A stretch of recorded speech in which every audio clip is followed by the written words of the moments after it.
Más de 17.000 empleos son impulsados por el puerto de Valparaíso y su cadena logística, transformándolo en un pilar fundamental del desarrollo de la comuna, la región y el país. Con la futura ampliación portuaria, se generarán como base 2.500 empleos adicionales, fortaleciendo aún más la economía regional y consolidando a Valparaíso como un puerto de clase mundial. Puerto Valparaíso, creciendo juntos. Mille Fleurs Bistro, único por su vista increíble al mar. Su propuesta en pastelería y bollería francesa junto a una carta bistró para cada momento del día. Mille Fleurs Bistro, para comenzar bien el día y de una forma diferente. Junto a la familia o amigos, disfruta de tu desayuno o del brunch frente al mar, con una variedad de exquisitos platos y pastelería elaborados de forma artesanal con un touch francés. Viva una experiencia inolvidable en Reñaca, con una vista privilegiada frente al mar. Mille Fleurs, para cada momento del día. Mille Fleurs Bistro, un lugar de encuentro, gastronomía para todos los gustos. De lunes a domingo desde las 9 de la mañana en Avenida Edmundo Eluchans 595, Reñaca, Viña del Mar. Disfruta la puesta del sol en nuestra terraza con un cóctel y platos exquisitos preparados por nuestros chefs. Mille Fleurs, momentos diferentes para cada hora del día.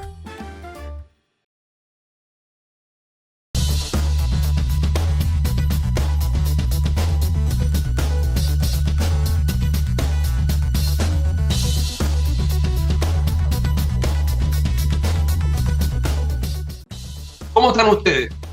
Hoy estamos a una semana de la elección presidencial, de la elección senatorial y de la elección parlamentaria de diputados. Para mí es un gusto tener una conversación, un cita regional, hoy con tres amigos de la casa, tres candidatos, tres personas a las que conozco mucho tiempo y a las cuales quiero saludar. Don René Lues, ex concejal, ex Demócrata Cristiano y ahora candidato a diputado en la lista verde, que de verde ya no tiene ni el pelo, que va con otro. ¿Cómo está, don René? Muy bien, don Rodrigo. Muchas gracias por el saludo y también por la invitación.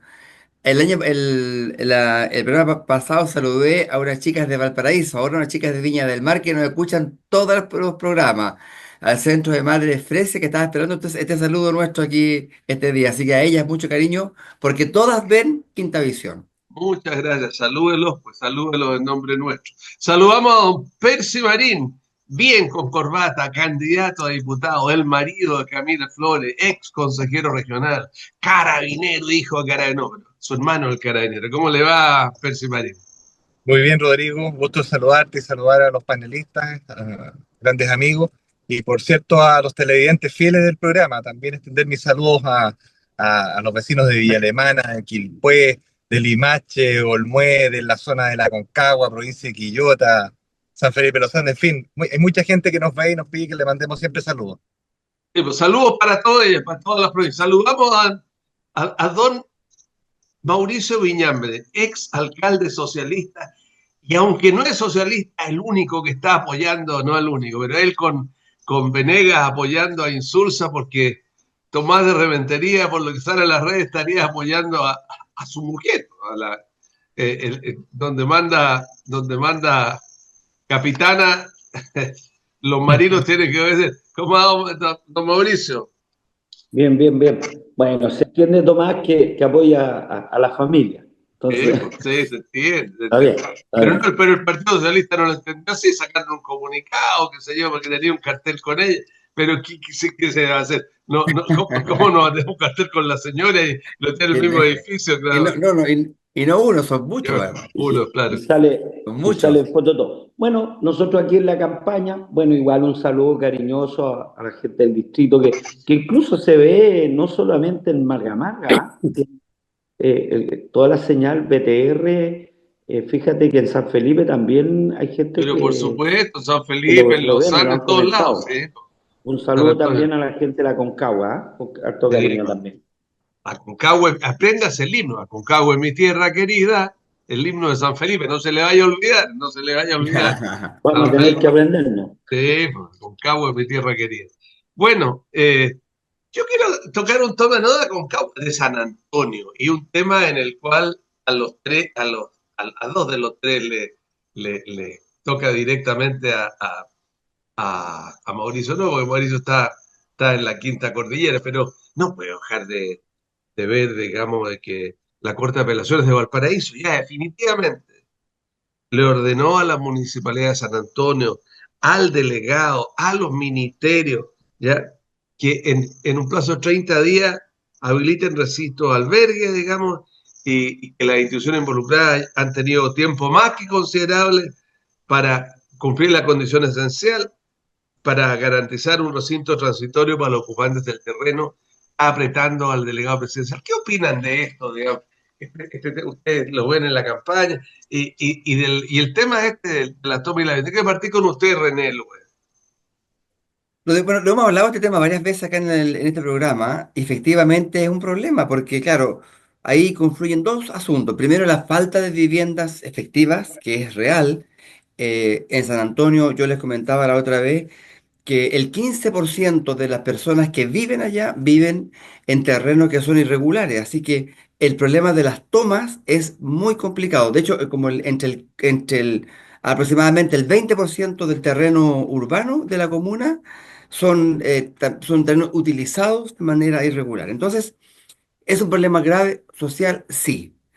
Y por otro lado confluye lo otro, que es que efectivamente, después de que hay todo un sistema público para digamos, acceder a una vivienda, una persona se toma, digamos, un terreno que es privado, por tanto es una usurpación violenta de una propiedad privada, y por tanto le exigen de por el Estado, pasándose por encima de todas las normativas que existen hoy día en la normativa de construcción de viviendas sociales, se pasan por alto estas y finalmente obligan al Estado o a comprar o a arreglar. Lo cual constituye en un incentivo perverso, porque es más fácil entonces tomarse los terrenos y pedir al Estado que los regularice y no a seguir toda la tramitación que exige el sistema público de vivienda. Entonces, este conflicto, a mi juicio, lo resolvió la justicia de una forma que yo creo que está bien, porque nos obliga, en definitiva, a tomar conciencia de que no se van a permitir este tipo de asentamientos, digamos, de tomas. Ahora, dicho esto, yo estuve en San Antonio varias veces ahora en estos días de campaña, y hay mucha preocupación porque efectivamente esta toma no solo es un problema, ya dijimos ya, social, de vivienda, sino que también hay efectos en la comunidad que tienen que ver con las drogas, con algunas acciones de violencia. Hay vehículos que se han encontrado ahí dentro de la toma que se han robado. Entonces yo creo que finalmente para la gente de San Antonio, incluso la solución de esta toma que planteó la Corte, están contentos. Yo creo que a diferencia de lo que la gente piensa, cada vez que se desbarata una toma y la gente piensa en los que van a ir luego a los recintos de acogida, la verdad es que en ninguna toma que se ha parado, en ninguna, de los últimos años, eh, ha habido gente en los albergues. Una familia creo que hubo en Viña del Mar, pero la gente no va al albergue porque ya tiene, yo creo, a sabiendas Pero de esta situación. René, yo le quiero preguntar también a la consulta para Percy y para Mauricio. Pero es mucha la gente. Es distinto una toma de 100 Sí, personas, de entiendo. 1000 personas viviendo. Yo estaba con 10.000. Si 10.000 personas viviendo, es un pueblo. O sea, yo Es un creo pueblo, entonces es muy delicado. O sea, mira, yo creo que el impacto va a ser, mira, esto nos indica la experiencia de los últimos años. El impacto en los albergues no va a ser el impacto que se piensa que va a ser. Y por lo demás, la gente de San Antonio, conversé con muchas de distintas partes, la verdad es que quieren que esta toma se resuelva de una forma u otra. Ojalá tengamos soluciones habitacionales, ojalá se postule por la vía pública y no se mantengan estas tomas que son también donde hay también mafias, digamos, digámoslo, que trafican con terrenos que no son propios. Eh, Percy Marín, Y la verdad es que esto de las tomas, lamentablemente, los distintos gobiernos han actuado con mucha indulgencia respecto a estas situaciones donde hay evidentemente un delito. Las personas que se toman un terreno están cometiendo un delito. Y lamentablemente, de estas situaciones, el Estado, pues por el contrario, les lleva agua, no se conectan a la luz, en fin, te dan como todas las facilidades para que en definitiva se empiezan a consolidar. Y como decía Rodrigo, son pueblos enteros, son varios pueblos que hay en nuestra región, lamentablemente. La zona de la Concagua, una población gigantesca de haitianos que convirtieron un gueto donde prácticamente no puede entrar el Estado en ese sector. Y lamentablemente esto en desmedro de la gente que ha hecho un esfuerzo, de la gente que tiene su casa, que se ha esforzado para tener su casa, y teniendo al lado estas tomas que albergan en muchos casos delincuencia, ha hecho mucho más vulnerables estos sectores que eran sectores tranquilos de la región, hoy día son sectores peligrosos. Y eso yo creo que hay que ponerle ya término de una vez por todas. Eh, lo que pasa acá, Rodrigo, es que lamentablemente el Estado de Derecho no ha funcionado. No han cumplido con la ley. Si esta gente no ha cumplido con la ley. Y yo creo que hoy día, naturalmente, llegó el momento de cumplir la ley. Y todos tienen que cumplirla por igual. No pueden haber eximentes respecto de una u otra persona porque por cada cual situación. No, a todos la ley por igual. Por lo tanto, yo creo que hoy día estamos en condiciones de asumirlo y que en definitiva estas tomas se terminen de una vez por todas y darle paso y los recursos del Estado a la gente que está en comités de vivienda, que han estado por años tratando de adquirir su vivienda de manera correcta, sin saltarse la fila, y a ellos poner esos recursos. Mauricio, a ti cuando eres alcalde te tocó también hay un tema de una toma que la directora del Servio en la época de Piñera fue muy eficiente y eso se solucionó. ¿Cómo ves tú esto? Bueno, nosotros tuvimos 5 tomas que solucionamos con el CERN, ¿ya? No fue una, fue 5. Mira, a ver, yo creo que hay 2 cosas. Yo creo que quizás puedo compartir algunas opiniones que se han dado en relación a las tomas, pero también tenemos que reconocernos y ponernos la mano al corazón que Chile no tiene una política de vivienda eficiente. Y hay un primer fenómeno, el primer fenómeno, por un lado, al no haber una política de vivienda como corresponde, los comités pasan algunos 15, 20 años, ¿ya? Para poder tener una vivienda. Y esto te lo digo por experiencia que tuve en el municipio. Yo pasé 16 años de alcalde y logré por lo menos unos 7, no, fueron un poquito más. Yo diría unos 13 comités de viviendas sociales que pudieron obtenerla. Pero 16 años pasaron para eso y que venían con mucho tiempo anterior, ¿ya? A mi gestión. Y segundo, tú tienes el propietario. Yo creo que aquí hay una sinvergüenzura de propietarios privados, ¿ya? Que facilitan a otros personajes justamente para que se tomen los terrenos. Y yo lo viví, me tocó vivirlo en terrenos que eran de privados y que promovieron la toma para que posteriormente el Estado les comprara. Y después tienes un tercer personaje, que yo digo el abusador o el sinvergüenza que se organiza, incluyendo abogados, ¿ya? Con maquinaria y todo, y engañan a la gente para tener una vivienda donde el terreno no es de ellos y dicen que tienen todos los papeles, que están regularizando ante el conservador de bienes raíces y les venden a la gente. Entonces tú tienes categorías distintas de personas en una toma. Y eso es lo que hay que despejar. Pero para despejar eso y tomar una medida en materia de vivienda, debe existir una política de vivienda. Mira, yo te voy a poner un solo ejemplo, Rodrigo. En el sector cerca del Mirador, yo años anteriores, antes de irme, 5 años antes de irme de alcalde, fui a hablar con un director de Servio que no voy a entrar con nombre ni apellido, ¿ya? Del último gobierno de Michelle Bachelet. Y le dije, mire, director, aquí podemos hacer un proyecto importante de vivienda social, estos terrenos son serbios. Bueno, te quiero decir, ya lo vamos a ver, que no sé qué cosa, que el proyecto. Mira, 1000 explicaciones. Bueno, te quiero decir que todo ese terreno hoy día está tomado. Está tomado.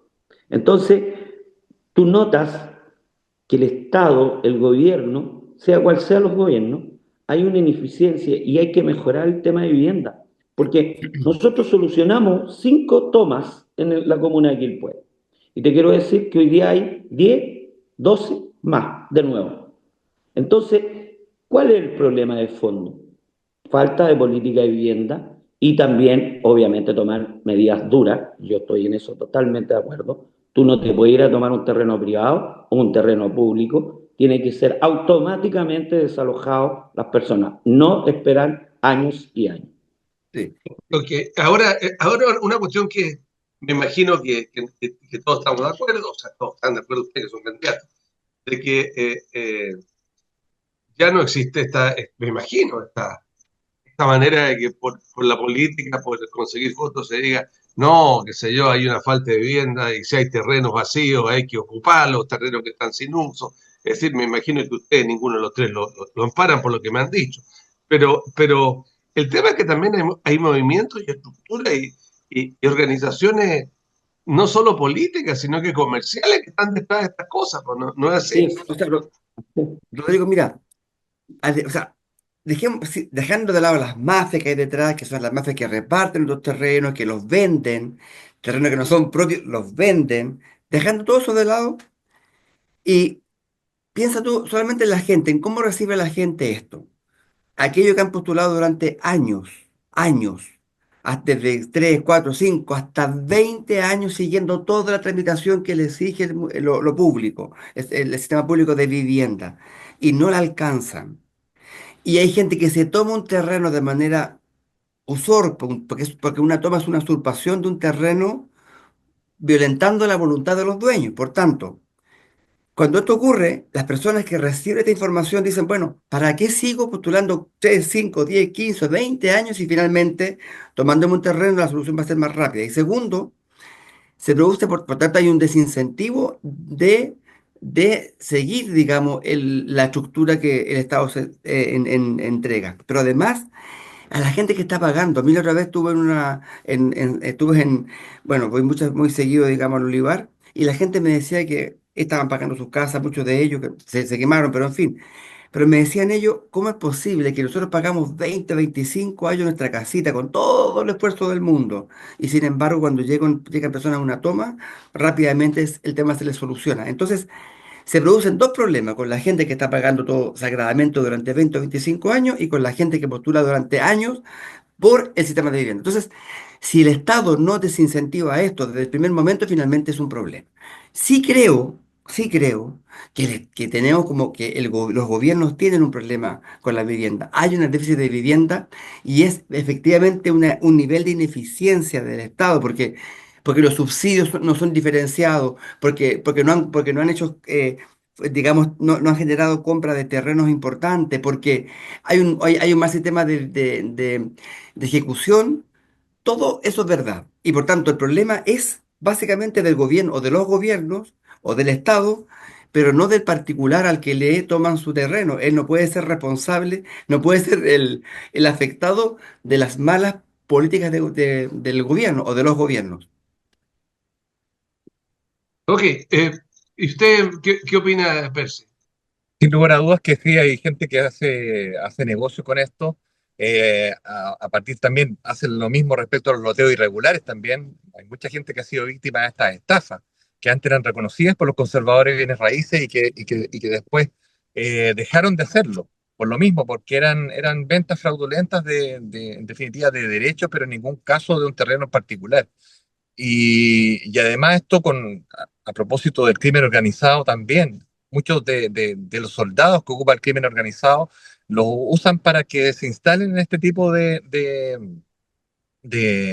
sectores, para generar tomas y hacen verdaderos búnkeres. Ya hemos visto cómo operan en estos sectores donde incluso se han encontrado centros de tortura para ver ajustes de cuenta, en fin, una serie de situaciones, lo que pasó con el señor Ojeda, el militar venezolano, que fue encontrado, de hecho, en una toma, con una losa de concreto sobre él. Entonces, hay muchas situaciones que vienen aparejadas a crímenes de distinta connotación, muy superior, por cierto, que lo que dice en relación con las tomas. Pero esas cosas yo creo que hay que ponerle fin de una vez por todas. Y en esto yo creo, y insisto, creo que el Estado ha sido bastante poco riguroso, demasiado indulgente con estos delincuentes y con las personas que también, porque que si las cosas por su nombre, insisto, la usurpación. El que se toma un terreno está cometiendo un delito. Y a mí me preocupa cómo esto aparece, porque esto también tiene mucho que ver con la inmigración ilegal. y hemos visto cómo han desmejorado de manera importantísima sectores que eran antiguamente muy tranquilos. Eran sectores donde había una muy buena convivencia, sectores donde viven todavía adultos mayores que han visto desmejorada de manera muy importante su calidad de vida, producto de estos quietos que se forman de extranjeros que compran propiedades al contado prácticamente y que de manera muy rara, ¿no es cierto? Que compren al contado una propiedad, compran de 2 o 3 casas y desmejoran todo el sector, todo el barrio. Esas cosas yo creo que hoy día hay que ponerle fin de una vez por todas para devolverle la tranquilidad y el orden a las familias. Ahora, pero cortito cada uno, no me quedan más de 4 minutos en esta primera parte. Pero pónganse la mano al corazón.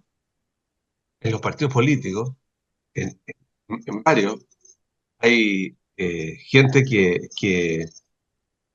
piensa que esto es una cosa más bien, no sé cómo llamarla, populista, o que puede dar buen resultado, Que y las que llama a promueve, resolución un tema. Es un tema, promueve. claro, Sí, Mauricio. claro. Mira, es que yo creo que sería un error político, porque, a ver, yo distinguiría la toma de hace 10 años atrás, la toma de hace años atrás, tú veías que había una necesidad Es verdad, social, efectiva. Y ahora no la hay. Es que estoy de yo acuerdo. creo que hoy día está mezclada y creo que mucha fuerza un poco lo que dice Percy. Hay un tema de un crimen organizado, el microtráfico de droga, ocultarse. Entonces, se tomaron, en otras palabras, se tomaron la toma sectores Es que verdad. tienen que ver. Entonces, antiguamente yo me acuerdo haber participado en plato único, el pescado único, en lata, en toma, juntaba plata la gente para ir mejorando sus casas. Hoy día se llegan y se instalan y las casas son bastante buenas. No diría que son malas. Y antes la gente juntaba recursos, el comité, tenían el comité de vivienda, la toma tenía un comité de vivienda. Ojo con eso. Hoy día en algunas tomas no existe el comité de vivienda, No ¿ya? existe. No hay gestiones para poder hacer, sino que se vive, se paga un precio, en fin. Entonces, son características hoy día absolutamente distintas. Entonces, también para la autoridad es muy difícil trabajar, ya sea municipal o gobierno, para enfrentar este tema. Creo que la René, solución...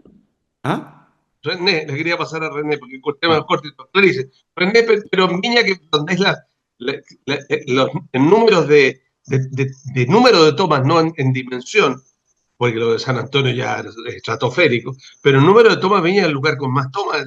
Y este tema también hay gente que las va impulsando, partidos políticos, también organizaciones, Sí, más allá porque Mauricio apunta y Percy apuntan al tema que detrás de esto hoy día, esto se ha transformado en una cosa que tiene que ver con el narcotráfico. yo haría un distingo con los años. Fíjate que yo creo que las tomas en Viña del Mar estaban como bajo control o estaban bien catastradas hasta el año 2011. 2011-2012 fue el último periodo en que ya había claridad de las tomas que había que solucionar, que llevaban 15 20 años de historia, y por tanto el Estado estaba enfocado a aquello. De hecho, nosotros como estábamos, pues se acordará, en el gobierno regional, hicimos un acuerdo que era extraordinario, que era primera vez que se hacía un convenio, digamos, con el MIMBU. No, tú sabes, con el MIMBU siempre uno trabaja lo que es, o sea, con el CERDIU, lo que es, digamos, nunca se había trabajado un convenio de programación que implicara la remodelación completa, tanto hacia abajo de la tierra como arriba de la tierra, porque normalmente cuando uno trabaja con el MIMBU, trabaja sobre lo que se construye, no sobre todo lo que tiene que ver con el saneamiento. Entonces se hizo un trabajo tan extraordinario en el GORE, como digo, GORE, gobierno regional, para justamente tender a regularizar estas poblaciones, transformarlas en poblaciones, en términos que son públicos, y eso duró yo creo hasta el 2011-12 y después de eso esto se desparramó completamente. Ya ahí hubo abusos, después con la inmigración obviamente esto o sea, aquí mira, plazas que antes eran plazas o canchas de fútbol, se las tomaron. O sea, hoy día el tema se está desbocado, entonces la autoridad el Estado tiene que tener autoridad. Lamentablemente nuestro Estado está debilitado, Ok, tenemos un Estado ok. que no ejerce la función que debe ejercer para controlar esto. Gracias, René Lube, Percy Marín, Mauricio Viñambre. Usted está en cita regional.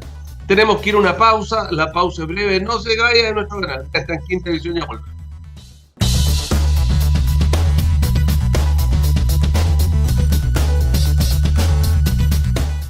Continuamos en la segunda parte de esta cita regional hoy con Mauricio Viñambre, exalcalde, candidato del Partido Radical, ex socialista a diputado por la quinta región cordillera. Saludamos a Percy Marín, que es candidato también por la región cordillera de Renovación Nacional, y saludamos al exdemócrata cristiano René Lube, candidato por un frente verde, digamos, a diputado por la región costa. Yo quiero tocar un tema que me preocupa mucho. O sea, al señor que nos está mirando, yo creo que por encima de cualquier cosa, una de las cuestiones que va a repercutirle fuertemente en cómo va a votar, por quién va a votar, a quién va a elegir, tiene que ver en las expectativas que tiene sobre el tema de la seguridad. Y el tema de la seguridad tiene que ver con muchas cosas, y una de esas cosas es cuál es la eficiencia, cómo funciona el sistema judicial, cómo funciona la fiscalía. Y antes que entremos en el tema de la muñeca bielorrusa y la gravedad que significa el poder judicial, quiero tocar el tema de la fiscalía, porque en todo el país la Asociación Nacional de Fiscales ha hecho una grave denuncia que hay demasiadas causas por fiscal. Aquí en la región, un fiscal promedio tiene 2.330 causas, más todas las demás gestiones que tiene que hacer, audiencias, formalizaciones, diligencias diarias, etcétera. Es un tema que es muy agobiante, y que además, por estas cosas que tienen que ver con los sistemas, hay un incentivo especial. Si eliminan causas y terminan, entonces la capacidad, por un lado, de personal del fiscal, y por otro lado, cómo se sienta el que ha sufrido el delito, de que cómo persevera o se llega al final, es muy complejo. Yo creo que este es un tema que me gustaría conocer la opinión de cada uno. Voy a cambiar la vuelta, voy a partir con Mauricio Viñam. Mira, bueno, este tema cuando yo recuerdo, se hace la reforma penal, que fue un tema progresivo, ya, a los tribunales orales. Una de las cosas que se advirtió fue justamente el tema de la capacidad y de implementación de la fiscalía. Yo escuché, fundamentalmente lo escuchaba por la gente, la policía de investigaciones nos advertía, ya, a nosotros nos decía que este sistema que se estaba implementando y en un minuto no iba a ser capaz para responder por las características que se tenía. Y lo que se comprometió desde esa época, esa reforma, fue implementar la fiscalía en materia de infraestructura, en materia de equipamiento y de personal. Y yo creo que por lo menos uno fue viendo que en materia de infraestructura se fue generando, por lo menos lo que yo vi de la ciudad de Quilpué, se creó una fiscalía grande, en fin. Pero hoy día si tú miras, es justamente lo que tú acabas de dar el dato. ¿Ya? Cada fiscal tiene 2.300 causas y un fiscal por sí solo no va a enfrentar las 2.300 causas. Entonces, hay un problema serio de que los fiscales, porque para que la gente también entienda, el fiscal es el que busca los antecedentes para el que cometió el delito o la falta o lo que haya realizado, es el que tiene que presentar a un tribunal, ¿ya? Justamente, y decir, estas son las pruebas porque este señor es culpable, asesinó por estas y estas razones o cometió tal delito por esta y por estas razones. Y para eso se le requiere equipo. Y creo, y ya la Asociación de Fiscales lo planteó claramente, ya que ya no dan en capacidad.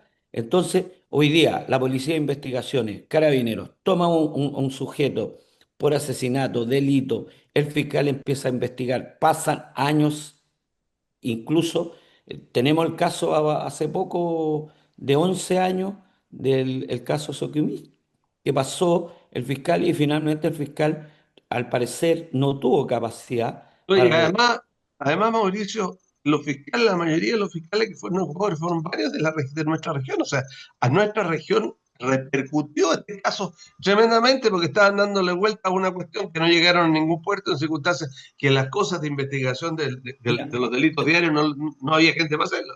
termino con esto. Fíjate que hay causas que fiscales, por ejemplo, el fiscal de Antofagasta tomó causas que tienen connotación nacional. Entonces, la pregunta que uno se hace, las causas que tiene ese fiscal de Antofagasta, ¿qué pasan con las de Antofagasta? Entonces, aquí hay una situación, hay una crisis en el sistema judicial, hay una crisis. Y el problema de la seguridad no basta con tener mayor dotación, mayores cámaras, en fin, tenemos que mejorar la condición de los tribunales y la fiscalía. Ok, René Luis, no, Mira, voy yo, a al revés, voy a dar la vuelta. ya. Percy Marín primero, Percy Marín primero. Sí, mira, acá no solamente yo diría que el colapso de la fiscalía, sino el sistema completo, también el poder judicial y por cierto el sistema penitenciario chileno. Yo creo que esos tres elementos, esas tres instituciones tienen problemas que lamentablemente no han podido irse actualizando de conformidad ha pasado el tiempo. Las fiscalías partieron con una mala copia de varios sistemas y que se suponía que en el camino se iban arreglando, pero la verdad las cosas que ha ido empeorando. Hoy día hay incentivos que son bastante negativos para que los fiscales en definitiva desechen causas, que son esos buenos cumplimientos de metas, archivan una causa y ya cumplieron con la meta que les permite, ¿no es cierto?, acceder a esas bonificaciones. Y hoy día vemos donde, por ejemplo, conozco de buena fuente, obviamente, que hay una persona en la región de Valparaíso que ha sido detenida más de 70 veces por carabineros. Esa persona hoy día está libre. ¿Por qué? Porque los tribunales lo dejan libre. Y tú le preguntas a los tribunales por qué lo dejan libre, porque el fiscal no reunió las pruebas suficientes. Entonces, claro, tenemos una fiscalía que opera en base a estos fiscales que son abogados, que no son expertos en investigación. Que aquí debiera haber una especie de academia judicial para algo en un equivalente respecto a los fiscales. Debiera también devolverse la facultad que se le quitó a las policías de la persecución de oficio. Si hoy día si un policía se entera de un delito flagrante, puede investigar de oficio rápidamente, se activan las diligencias que el propio policía establece, el propio mando policial establece, y fíjate que en esas causas se lleva a mucho mejor puerto que cuando el fiscal instruye, porque después que pasan las 12 horas de flagrancia, el fiscal dice, a ver, voy a ver si hay antecedentes como para investigar o para abrir una investigación. Generalmente no hay antecedentes y se le dice a la víctima, mire, cuando usted tenga antecedentes, hablar conmigo. Esto no termina en nada. Entonces aquí hay que hacer una modificación completa, porque además hay fiscales que se dedican a la política, como la fiscal Chong, y nadie la sanciona. O también hay jueces, como el famoso fiscal, no recuerdo en este minuto, que establece una especie de persecución personal, en términos personales, y muy politizado respecto a los carabineros, por ejemplo, los detectives, los militares.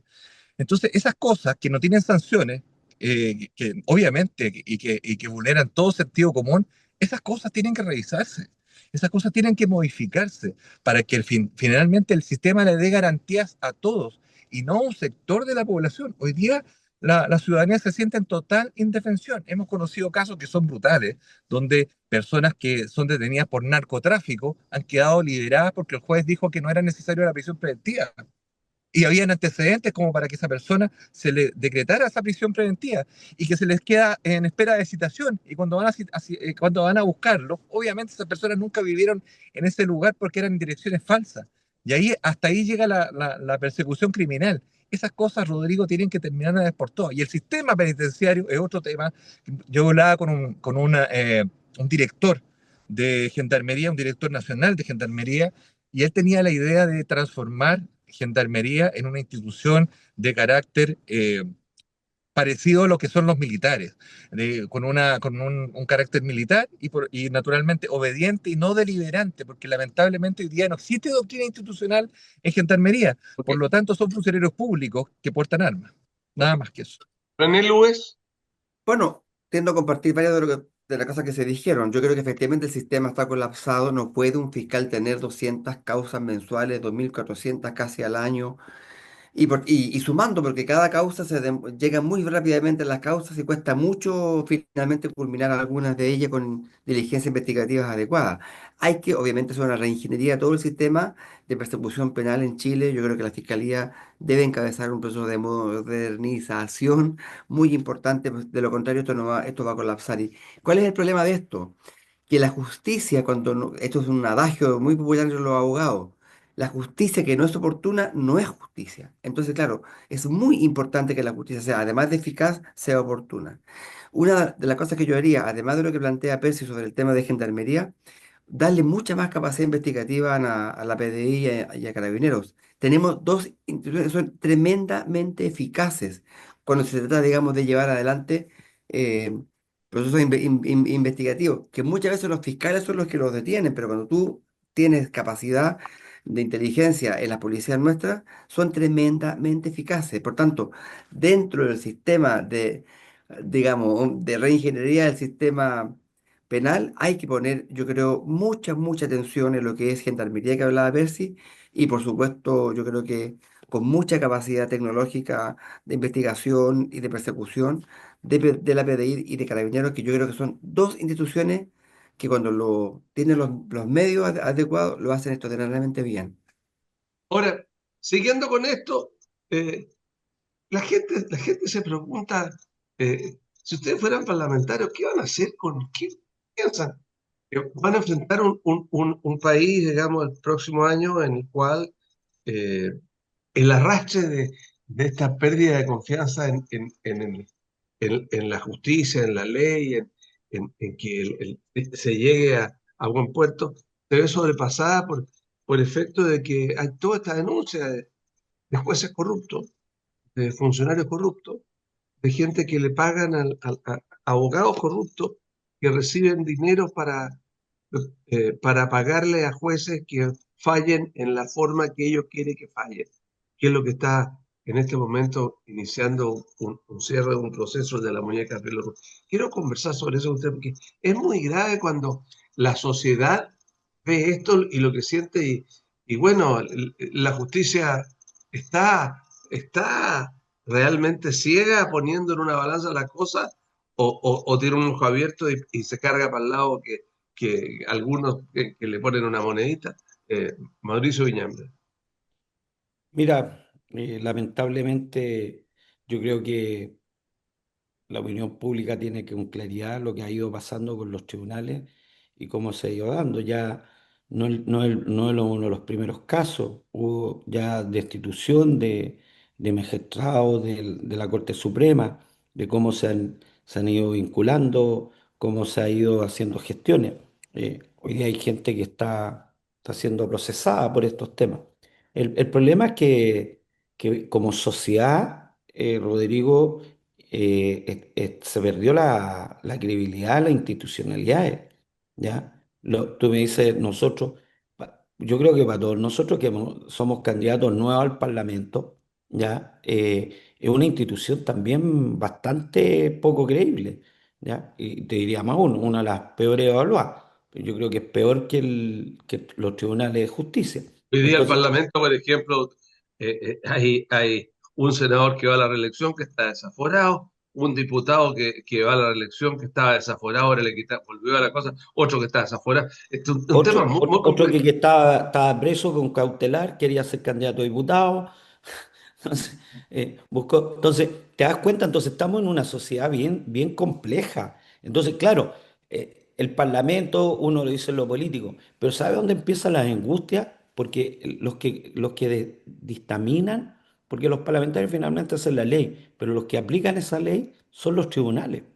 Y uno, este país, toda la vida, todos nosotros hemos creído fielmente en los veredictos y acatamos esos veredictos que sin duda hace un magistrado, una corte de apelaciones, un tribunal o la Corte Suprema. Y hoy día pensar en lo que hemos ido descubriendo de que esas personas finalmente hacían justicia de una forma según el billete que le pasaban Ok, a esa persona. Entonces, es terrible, es terrible. Y ahí hay que ver cómo vamos a tener que picar en los tribunales. Percy, el tema es que hoy día si uno mira objetivamente, en lo que primero que se está detectando, que son estos mil y tantos millones de pesos, digamos, de honorarios en relación de honorarios, en relación a a un juicio por muchos millones de dólares, significa de que esa plata también se le quitó a la gente, ¿no le Sin parece? duda. Claro. Sin duda, sin duda, Rodrigo, pero mira, aquí hace harto tiempo que el Poder Judicial viene dando malas señales. Y yo creo y estoy firmemente convencido, de hecho es una de mis propuestas. Yo voy a proponer una reforma al Poder Judicial, porque creo que el mecanismo de cómo se promueve el Poder Judicial, cómo se integra el Poder Judicial, ya está absolutamente, ya perdió toda credibilidad y ya la verdad es que no se sostiene por sí sola. O sea, que los políticos tengan que ver con el nombramiento de los jueces, ya ahí hay algo que por naturaleza no está bien. Eh, yo creo que hay que hacer una reforma para que en definitiva los jueces sean sorteados. Necesita un sorteo y que de esa forma se provea al Poder Judicial. Por otra parte, Pero, fortalecer, yo pero, diría, pero, la Percy, facultad disciplinaria. Percy, escúchame, en la sala, cuando hubo una cuestión, se van sorteando las salas en que te tocan los casos. Bueno, y se veía, digamos, también después todo lo que pasó con Hermosilla anteriormente, que él Claro, influía. Entonces, pero tampoco los sorteos Rodrigo, daban ninguna claridad. no, pero por eso te digo que la integración, no Hay solamente la solución. integración de los jueces, que El para ser nombramiento, juez, ¿entendés? el nombramiento. El nombramiento. Porque mira, Rodrigo, tú habrás escuchado, hoy cayó en tal sala de la Sí, Corte, y claro, esta sí, sala es de izquierda, no, esta claro. sala es más pro tal. Entonces, esa cuestión, Rodrigo, de verdad yo creo que tiene que terminar de una vez por todas. Fíjate, me acuerdo perfectamente cuando se estaban bajando los sueldos de las altas autoridades del país. Todos se bajaron los sueldos. ¿Te acuerdas cómo estaba la ley en el Congreso? Excepto el Poder Judicial. ¿Y sabes por qué, Rodrigo? Porque estaban los jueces en el Congreso haciendo lobby de una manera descarada y brutal. Y no le dieron y no dieron los votos para bajarle el sueldo a los jueces. Yo me acuerdo porque Camila estaba ahí y me contaba lo que estaba pasando. Ella naturalmente tenía una posición contraria a esto. Si que había que bajar los sueldos a la autoridad, se le bajaban a todos. Pero a los únicos que no se le bajó el sueldo fueron a los jueces. Y ahí está, po. O sea, te da una muestra de cómo están de mal las cosas y que requieren una reforma urgente. Ahora, perdónenme por echar una guindilla más. A mí me parece que con todo el derecho que tiene cualquier ciudadano de ser candidato, pero me parece impresentable que un ex fiscal nacional vaya candidato a diputado. Pero absolutamente. Me parece impresentable. Pese a que tengo la mejor opinión de su persona, de sus capacidades y su derecho a hacer. Pero en este momento, digamos, uno dice, claro, él va ahora en la lista izquierda, podría ir a la lista derecha. Claro, todo el mundo tiene Pero derecho. actuó con imparcialidad, pero habrá actuado con imparcialidad si tenía una clara posición política. Y aunque lo haya Esa hecho es la diferencia. imparcialmente, queda la duda, queda la Exacto, duda, claro. Claro. exacto. René, Bueno, yo creo que estamos todos de acuerdo que hay una grave crisis yo diría, de confianza en las instituciones públicas. Lo que me ha pasado a mí ver hoy día en todo el territorio, cuando lo he recorrido, es que obviamente la desconfianza respecto de la Cámara de Diputados es tremenda. Entre un 3 y un 5% de apoyo tiene la Cámara de Diputados. Así que, ahora, hay razones por las cuales esto ocurre. Hay razones porque, claro, hay parlamentarios que no hacen la pega, otros que sí hacen la pega, hay que ser justo. Hay muchos que sí hacen la pega, que sí llegan temprano, que sí hacen leyes, que sí se esfuerzan por hacer su trabajo. Otros que no, otros que toman la semana digital como vacaciones, o se van de viaje a otros países, o no llegan a la hora, o llegan siempre tarde, o no llegan a trabajar. Bueno, hay de todo, pero esto desacredita muchísimo la cosa pública. Es lo que pasó ahora con la jueza Vivanco, o sea, quitarle al Estado, porque se había ganado en primera instancia, había ganado eh, Codelco, había ganado el juicio en dos instancias, va a la Corte Suprema, se amaña el juicio y un juicio ganado se pierde por 17.000 millones de pesos. Estas son cifras que no, es difícil de cuantificar. El Estado, el país, con los requerimientos y necesidades que hoy día tenemos, 17.000 millones de pesos. Entonces uno dice, ¿qué problema tenemos en el Poder Judicial hoy día para que esto ocurra? ¿Qué problema hoy día tenemos también con la inserción, Rodrigo, del tema del narcotráfico? Ya hemos visto gente de las Fuerzas Armadas lamentablemente, que afortunadamente han reaccionado, hemos visto 12 gendarmes detenidos, empleados de los narcotraficantes en la cárcel. Entonces, si no paramos esto ahora, vamos a tener un problema más grave todavía, que es ya sea por temor o por dinero o por corrupción, al narcotráfico, al crimen organizado metido en todas las esferas públicas. Por eso que es tan importante, y voy a insistir siempre en esto, que las autoridades públicas no contribuyan, que las personas que tienen recursos, tienen conciencia, que se indignan cuando hay gente muerta en las calles, no consuman cocaína, no consuman droga ni siquiera recreativamente, porque eso alimenta esta criminalidad brutal que tenemos. Y todas las autoridades públicas, de todos los niveles, en todos los estados, tengamos semestralmente exámenes de pelo y obligatorios, para que efectivamente sepamos que si a una autoridad consumió en cualquier instancia, cocaína, marihuana, pastilla, lo que sea, pierde el trabajo de inmediato.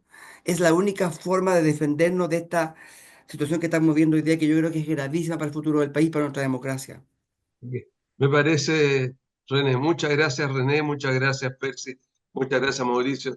A usted no le pueden hacer, no, sí, te pueden hacer examen de pelo, Mauricio, todavía le quedan algunos, digamos, pero me parece que es realmente complejo la situación en que estamos viviendo. Bueno, les deseo lo mejor de los éxitos. Ya este es el último programa que los tendré como candidato. La próxima semana son las elecciones. Y bueno, su minuto final a cada uno, Mauricio Viñame. No, yo creo que esta falta, lo que hemos estado conversando hoy día, esta falta de credibilidad que hay, bueno, habíamos tres personas que postulamos por primera vez al Parlamento, con experiencia, yo iría con lo público, y eso creo que es lo que es importante destacar. No, por lo menos en mi caso me avala un trabajo que hice durante 16 años como alcalde de la ciudad de Quilpué, y sin duda un estilo de trabajo. Y yo creo que eso, pedirle a la gente que tenga la confianza, tratar de reconquistar este país, reevaluar, porque efectivamente la falta de credibilidad al Parlamento es culpa de los propios parlamentarios, no es culpa de los ciudadanos, por las señales que se han dado. Así que esperamos estar en el día 16 en su conciencia, en que marque esa línea ya en el C63. Así que muchas gracias por la confianza y la reitero, pedirle nuevamente una confianza en las próximas elecciones. Percy Marín. Yo quiero agradecer en este minuto a las personas que me han abierto las puertas de su casa, que me han dado el apoyo, que me han abierto la ventanilla del auto, las que me han dejado colocar mi cartel en su casa, a todas las personas que han confiado en mi persona, en las que me han dado un abrazo, me han dicho que reconocen el trabajo que yo he hecho por ellos en toda mi larga carrera como servidor público. Y quiero decirles que no los voy a decepcionar, que voy a trabajar codo a codo con ustedes. Y cuando se habla que hay una crisis de representación, yo quiero decirles que es precisamente porque los parlamentarios o autoridades no los representan, porque les dicen una cosa a ustedes en la privada y en la pública la cambian, dicen otra. Yo los voy a representar porque no tengo dobleces, porque ustedes saben claramente en lo que pienso, en lo que creo y naturalmente en lo que defiendo con mucha fuerza y convicción. Así que este 16 de noviembre, vote J79, Percy Marín, la derecha del orden. Muchas gracias. Don René Lues. Bueno, yo también, Rodrigo, este último minuto previo a las elecciones, quiero también saludar a toda la gente que nos ha ayudado en toda esta campaña, decir que también nunca he sido parlamentario, queremos hacer una contribución. Chile está hace 20 años empatado, pasamos de gobiernos de izquierda a derecha y viceversa.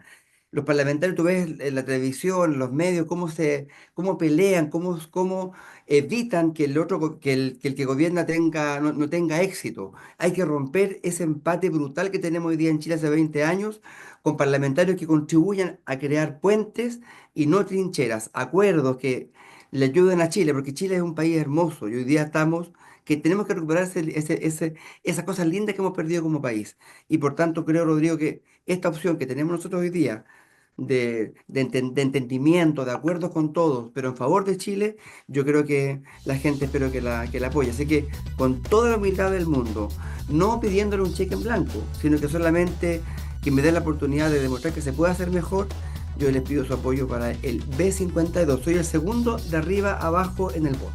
Muchas gracias, René Lues.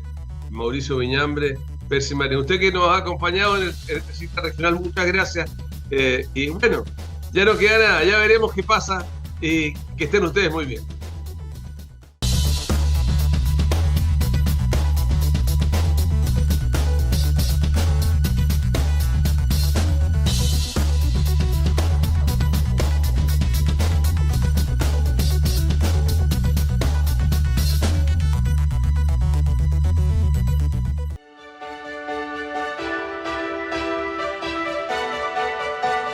Más de 17.000 empleos son impulsados por el puerto de Valparaíso y su cadena logística, transformándolo en un pilar fundamental del desarrollo de la comuna, la región y el país.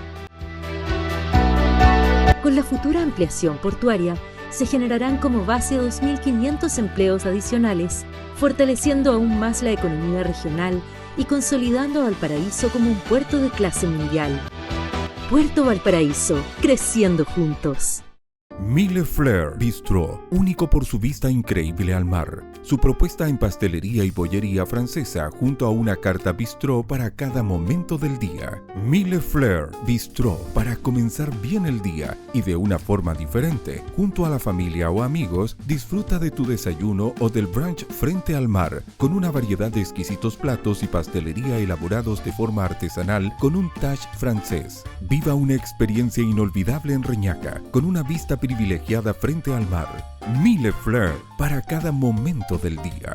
Mille Fleurs Bistro, un lugar de encuentro, gastronomía para todos los gustos. De lunes a domingo desde las 9 de la mañana en Avenida Edmundo Eluchans 595, Reñaca, Viña del Mar. Disfruta la puesta del sol en nuestra terraza con un cóctel y platos exquisitos preparados por nuestros chefs.